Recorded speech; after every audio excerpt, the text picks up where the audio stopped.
Kejutan demi kejutan bermunculan di kasus pembunuhan Kim Yong Nam, kakak tiri dari pemimpin Korea Utara Kim Jong Un.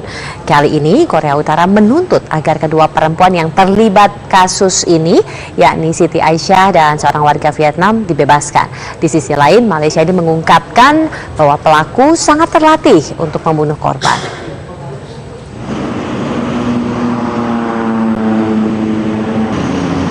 Siang tadi, kepolisian Malaysia kembali menggelar konferensi pers untuk kasus pembunuhan Kim Jong Nam. Dalam konferensi pers, polisi menyebutkan ada 2 lagi tersangka warga Korea Utara yang berhasil diungkap. Salah satunya adalah seorang staf maskapai Korea Utara dan yang lainnya adalah seorang sekretaris di Kedutaan Besar Korea Utara di Malaysia. Untuk hal itu, Malaysia meminta Korea Utara bekerja sama dalam penyelidikan ini dengan menyerahkan tersangka untuk diinterogasi. Polisi juga memastikan bahwa 2 pelaku perempuan yang sudah ditangkap sengaja mengeksekusi kakak tiri pemimpin Korea Utara itu. Keduanya mengetahui bahwa mereka mengusapkan zat beracun di tangan untuk diusapkan ke wajah korban.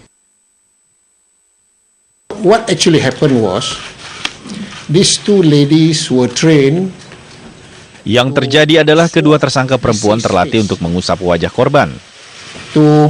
Before that, sebelumnya 4 tersangka lain memberikan keduanya cairan beracun di tangan yang harus diusapkan ke wajah korban. Will put the liquid on their hands.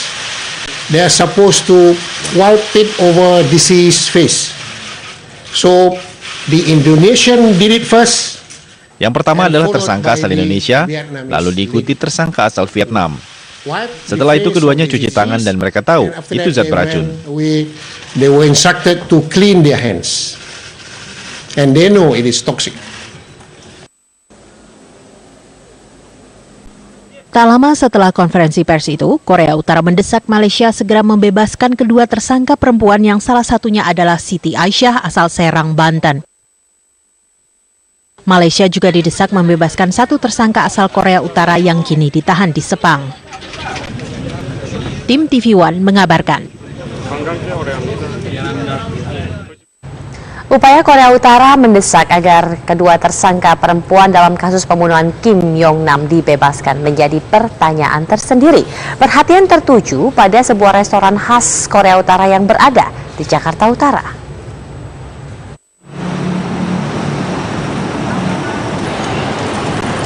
Pyongyang restoran ini berada di Kelapa Gading, Jakarta Utara.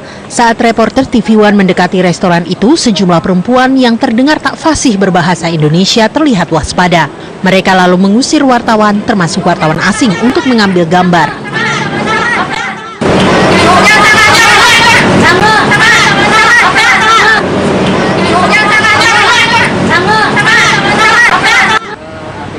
Rumah makan ini mendadak menjadi sorotan setelah kasus pembunuhan Kim Jong Nam, kakak tiri dari penguasa Korea Utara Kim Jong Un. Menurut sebuah sumber intelijen yang diwawancarai sebuah kantor berita Singapura, agen rahasia Korea Utara RGB beroperasi lebih kurang selama 20 tahun di Malaysia, Singapura, dan Indonesia. Menurut sumber tersebut, mata-mata Korea Utara membaur di masyarakat sebagai ahli bangunan, konsultan teknis di bidang industri bangunan, dan mengoperasikan restoran. Di Jakarta, restoran Pyongyang diduga sebagai salah satu restoran yang dioperasikan RGB. Hampir semua pegawai di restoran ini merupakan warga Korea. Kalau yang selama ini saya di sini kayaknya ya ada segelintir orang Indonesianya juga yang kerja di sini. Tapi rata-rata Korea semua. Terus ramah nggak pegawai-pegawainya atau berinteraksi gitu sama? Kalau semenjak saya di sini tuh nggak pernah interaksi. Kadang kan sama yang karyawan Senopati itu diajak ngomong taunya cuma iya, jadi pakai bahasa Korea kita kan nggak paham, makanya nggak pernah interaksi. Mas tahu nggak Mas pemiliknya siapa gitu? Atau suka datang nggak pemiliknya? Kalau sepengetahuan saya, kalau pemiliknya saya kurang paham ya kalau pemiliknya Mas. Tapi kalau ada yang datang di situ tuh langsung hormat semua, ada bawa mobil Innova kalau nggak salah. Sering juga Bang? Sering. Pernah. Saya nggak sering ya Mas, pokoknya kadang kala saya ngelihat itu mobil plat CD. Kalau menurut saya kan saya kerjanya sopir. Makanya kalau CD kan biasanya tuh diplomat. Sering. Itu datang ke sini? Iya, datang. Itu dari mana tuh, Bang? Kalau tamunya saya kurang paham, saya cuma lihat. Kalau yang parkir di situ kalau nggak karyawan dari Pyongyang kan nggak boleh, Mas, diusir pasti. Suruh pindah. Itu khusus yang di depan tuh khusus orang-orang yang datang ke Pyongyang.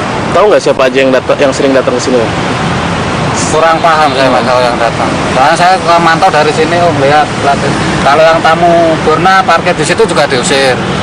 Pokoknya nggak boleh kan, udah di sini mungkin udah tempat masing-masing. Burna di depannya, Pyongyang di depan, Senopati di depan. Kalau mobil CD sering lihat diplomat. Oh, sering datang juga itu ya, yang mobil cuma nggak sering kali itu pernah lihat lah. Selain di bidang restoran, agen-agen RGB itu juga disebut mengoperasikan pabrik-pabrik pakaian di kota-kota besar Indonesia, termasuk Jakarta.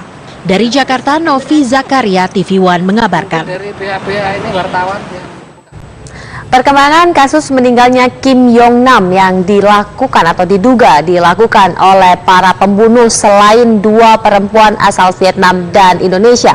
Kami hadirkan sesaat lagi, jangan kemana-mana, tinggal diam. Ketika Siti Aisyah dinyatakan Malaysia sebagai tersangka dalam kasus pembunuhan Kim Yong Nam, Indonesia pun berupaya memberikan perlindungan kepada Siti, meskipun sampai saat ini Malaysia belum memberikan akses ke konsuleran sehingga bantuan hukum Indonesia untuk Siti terhambat. Malaysia bahkan menambah masa tahanan Siti 7 hari lagi. Kita meminta akses ke konsuleran. Karena akses ke konsuleran ini sangat penting artinya bagi kita untuk memberikan perlindungan kepada warga negara Indonesia. Nah, akses ke konsuleran ini sudah kita mintakan, namun sampai saat ini belum diberikan oleh pemerintah Malaysia. Pada tanggal 20 Februari malam hari setelah pertemuan atau di sela-sela pertemuan retreat para Menteri Luar Negeri ASEAN, atas inisiatif Indonesia, maka kita melakukan pertemuan trilateral antara Menteri Luar Negeri Malaysia, Menteri Luar Negeri Vietnam, dan Menteri Luar Negeri Indonesia. Di situ kita membahas mengenai masalah kasus ini, dan saya secara langsung dalam artian bertatap muka meminta kembali, karena sebelumnya baik melalui nota diplomatik maupun melalui komunikasi saya dengan Menteri Luar Negeri Malaysia, kali ini pada tanggal 20 itu secara langsung saya memintakan kembali akses ke konsuleran untuk warga negara Indonesia, dan permintaan yang sama juga dilakukan oleh Menteri Luar Negeri Vietnam, sehingga dengan demikian Malaysia paham sekali mengenai adanya permintaan tersebut, dan Malaysia mengatakan bahwa saat ini proses investigasi sedang dilakukan. Belum begitu banyak barang bukti yang diperoleh selama proses yang sudah berjalan selama 7 hari ini. Oleh karena itu hari ini mereka memutuskan untuk memperpanjang proses itu menjadi 7 hari ke depan. Karena memang dari segi peraturan mereka, masa tambahan 7 hari itu memang diperkenankan sesuai dengan peraturan mereka. Tetapi kita tidak menunggu sampai 7 hari, kemudian kita meminta lagi.